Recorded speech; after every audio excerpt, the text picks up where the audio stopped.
Azi am pentru voi o prăjitură cu brânză delicioasă care se pregătește într-un mod foarte ușor și rapid și nu este nevoie de cântar. Dacă nu aveți, cu ajutorul lingurii și al paharului putem măsura ingredientele foarte ușor. Avem nevoie de 5 ouă, peste care adăugăm un praf de sare și le vom mixa aproximativ 5 minute sau până când se vor spuma foarte bine.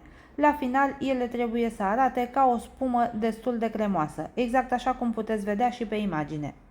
În continuare, adăugăm un pahar de zahăr sau 200 de grame în timp ce mixăm. Acesta este paharul cu care eu am măsurat zahărul. Continuăm să mixăm aproximativ un minut pentru ca zahărul să se încorporeze foarte bine cu ouăle, după care adăugăm și o linguriță de esență de vanilie. Punem și 10 linguri de ulei și continuăm să mixăm aproximativ jumătate de minut pentru ca acesta să se încorporeze foarte bine. Apoi adăugăm jumătate de pahar sau 10 linguri de smântână pentru frișcă din aceasta lichidă.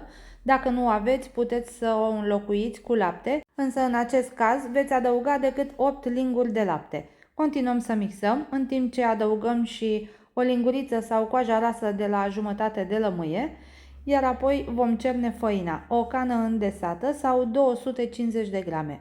Tot acum adăugăm și o lingură de praf de cop sau 10 grame, cernem jumătate din făină, după care vom amesteca foarte puțin cu mixerul pentru a încorpora făina, iar apoi mixăm la viteză mică până când aceasta este încorporată în totalitate. Facem același lucru și cu restul de făină, iar apoi compoziția obținută o turnăm în tava tapetată cu hârtie de copt.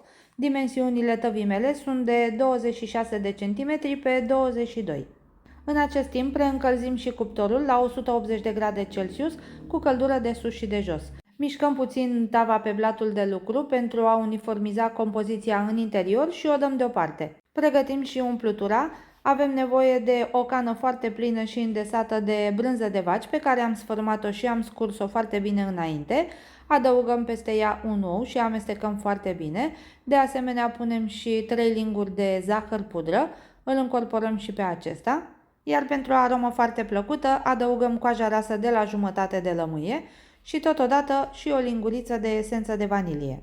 Amestecăm totul foarte bine și umplutura noastră este gata pentru a o pune peste blat.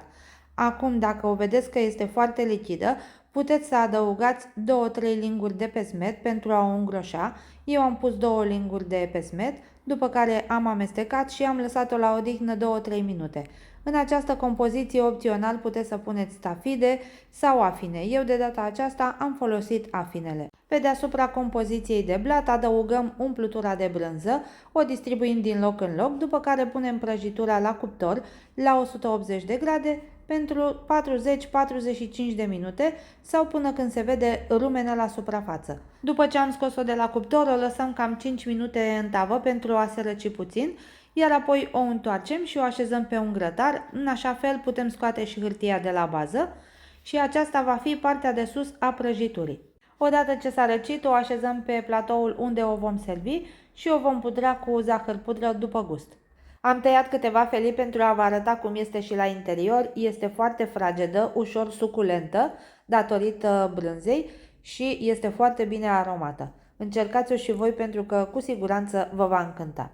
Dacă v-a plăcut această rețetă, vă aștept să-mi spuneți și în comentarii. Nu uitați să-i dați un like și totodată să o distribuiți și cu prietenii voștri. Puteți să apăsați și butonul de urmărire pentru a fi la curent cu toate noile publicații. Eu vă mulțumesc pentru vizionare și vă aștept și la rețeta următoare. Numai bine tuturor!